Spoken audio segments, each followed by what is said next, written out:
Hey everybody, Pete Werner here, along with Abigail, with your Diz Daily Fix for Friday, March 4th, 2016. And we have a lot to talk about today. Disney held its annual shareholder meeting yesterday in Chicago and dropped a bombshell announcement that none of us saw coming. Namely, that Disney Cruise Line is going to release 2 new ships in 2021 and 2023. Now, while they did not announce any major details about these new ships, they did say that they would be slightly larger than the Disney Dream and the Disney Fantasy, and each would have 1,250 guest staterooms. The ships are going to be built at the Meyer Werft shipyards in Germany, which is where the Dream and the Fantasy were built. And I have a feeling that at some point we are going to hear that Disney is going to add another private island. Now, they didn't announce that.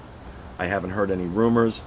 It just feels like something they're going to have to do. So we'll find out if I'm right.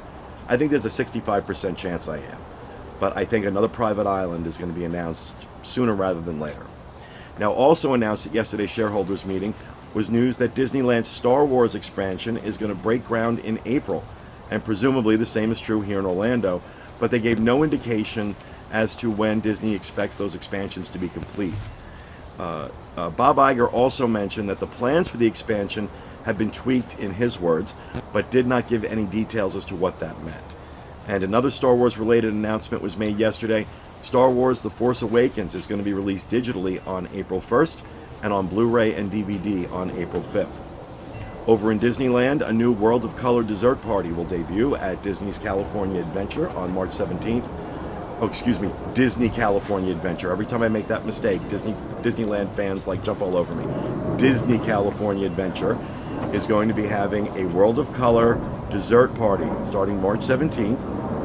And from their press release, I quote, "While you can enjoy World of Color while you relax at a high-top table and enjoy a selection of desserts, including dulce de leche-filled cookies," which I'm sure I'm pronouncing that wrong, but it's cookies with stuff inside, Mickey coconut macaroons, fruit, and artisanal cheeses.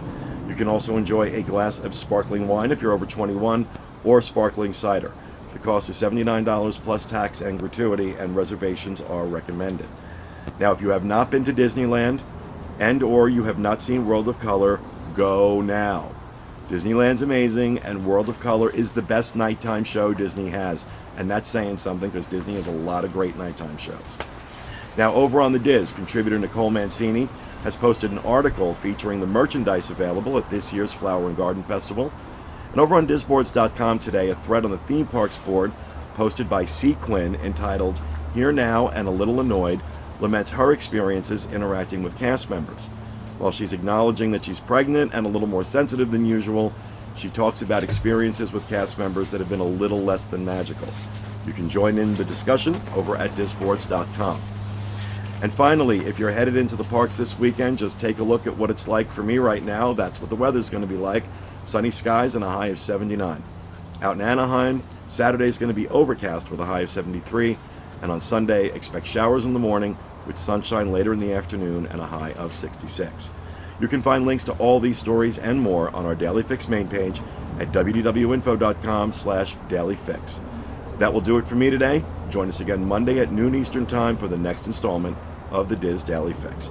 Have a great weekend, everybody, and remember, hug your pups. Mwah.